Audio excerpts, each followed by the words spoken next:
베스트셀러 작가로 유명했던 노만 빈센트 필이 어느 날 거리를 걷다가 그의 친구 조지가 걸어오는 것을 발견했습니다. 그는 친구에게 반갑게 인사했습니다. 그러나 온갖 고뇌에 찬 표정을 하고 있던 친구는 답례 인사 대신 자신이 얼마나 불행하고 고통스러운 상황인지에 대해 15분에 걸쳐 설명했습니다. 친구의 이야기를 듣고 있던 그의 마음도 무거워졌습니다. 조지, 자네가 절망에 빠져 있는 걸 보니 나도 유감이군. 어떡하다가 그런 지경까지 됐나. 친구는 다시 말했습니다. 내 삶에서 문제가 없었던 적은 없었어. 자고 나면 또 새로운 문제가 생기고 이젠 정말 지쳤어. 누군가 내 문제들을 모두 제거해 줄 수만 있다면 얼마나 좋겠나. 친구의 문제를 해결할 방법이 없을까? 잠시 고민했던 그에게 문득 좋은 해결책이 떠올랐습니다. 어제 내가 어떤 장소에 갔더니 수천 명의 사람들이 그곳에 살고 있더군. 그런데 내가 보기엔 그들은 아무 문제도 없이 평화롭게 살아가고 있어서 자네도 그곳에 가보겠나? 친구는 당장 말했습니다. 언제 갈 수 있지? 그곳이야말로 나 같은 사람이 가서 살기에 어울리는 곳처럼 들리는군.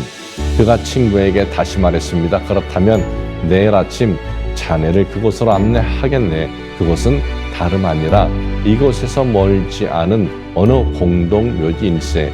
내가 아는 한 아무 문제 없이 살아가는 사람은 죽은 사람들 뿐이거든. 우리 사회의 상당수 사람들이 자주 되풀이하는 말들이 있습니다. 문제야 문제, 정말 큰일이야. 그리고 걱정이다 라는 말입니다. 그런데 알고 계신가요? 정말 문제가 되고 큰일이고 걱정되는 것은 어떤 상황이나 사건이 아니라 부정적인 생각과 말 속에 갇혀 사는 바로 그 자신인 것입니다.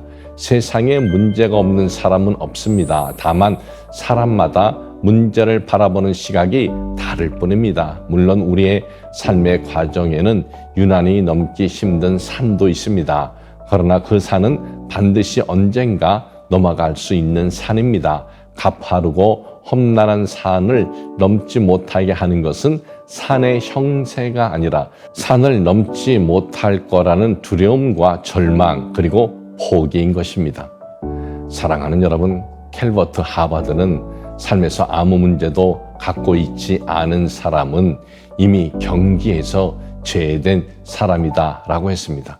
앞서 소개한 예화의 주인공 노만 빈센트 필 또한 삶에서 아무 문제도 갖고 있지 않다는 것은 무덤으로 향하고 있다는 증거라고 했습니다.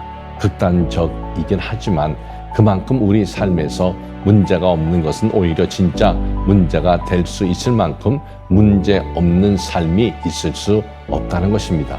그러나 문제가 있다 해도 걱정은 없을 수 있습니다. 당신이 무엇을 바라보고 누구를 의지하고 어디에 소망을 두느냐에 따라 당신은 문제 따위는 문제가 안 될 것이며 담담하고 여유롭게 다음 기회와 때를 기다릴 것입니다. 그러나 만일 당신이 문제 안에 갇혀 그 문제 자체만 바라보고 세상의 허다한 이야기에 귀 기울이면 낙심하고 절망한다면 진짜 문제는 바로 그때가 시작인 것입니다. 당신은 진정으로 하나님을 바라보십니까? 당신은 오직 주님만 의지하십니까? 당신의 소망은 예수 그리스도 안에 있습니까? 당신이 아직 평안하지 않다면 이러한 질문들에 머뭇거리는 것이 당연합니다. 당신의 문제가 진정 무엇이었는지 아시겠습니까? 부는 바람, 그 바람에 내 몸을 맡겨 날 위한 주님의 사랑, 그 사랑을 내가 다시 전해